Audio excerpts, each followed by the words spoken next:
Yo mga idol, kamusta? Sports Talk PH nga pala.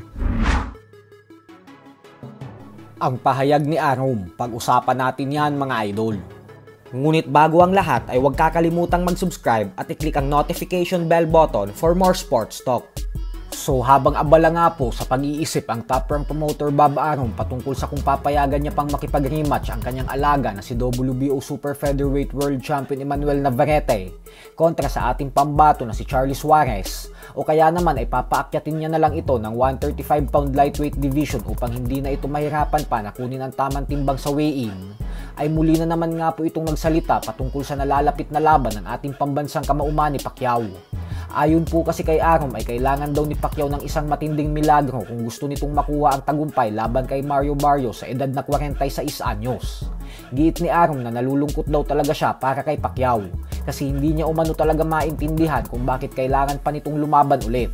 Nasasayang lang daw ang pagiging legendary fighter ni Pacquiao kasi kapag natalo pa daw ito ay masisira lang daw ang legasiya ni Pacman, lalo pat hindi naman daw kalakasan itong si Barrios. At tandaan umano natin ay tinalo din daw si Pacquiao ng isa pang hindi kalakasan na fighter na si Yordenis Ugas.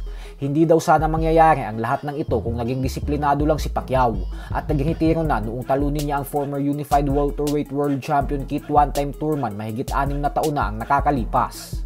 Samantala, nagbigay din ng reaksyon si Bob Arum patungkol sa balitang nagretiro na ang former pound for pound king and 3 division world champion Vasily Lomachenko. Ayon kay Arum ay isang generational champion daw si Loma, kaya isang napakalaking karangalan umano para sa kanya na mapromote ang buong professional boxing career ni Lomachenko.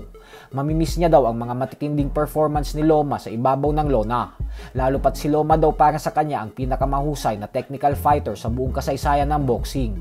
At kumpiyansa niya daw na sasabihin na sa palagay niya umano ay hindi na tayo makakakita pa ng isang fighter na katulad kay Lomachenko sa susunod na 100 taon.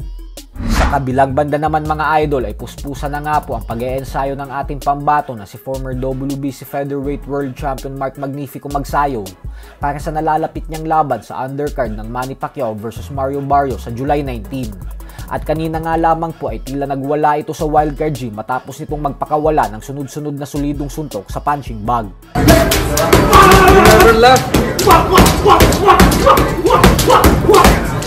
Suportahan po natin si Magsayo sa paparating niya na laban na ito at maging ang mga kapwa Pinoy fighters niya na siyang lalaban din sa undercard ng ating pambansang kamao na sila Yumir Marshall, Jerwin Angkahas at ang kauna-unahang laban sa professional boxing ni Jimwell Pacquiao.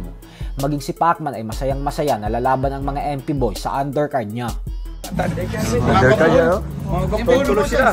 All MP. Tulo sila. MP lahat. Tulo sila. Si Pitbull Cross, boxer ko rin. Si Jimwell, anak ko. MP lahat. MP boys. Let's call it MP boys. MP boys.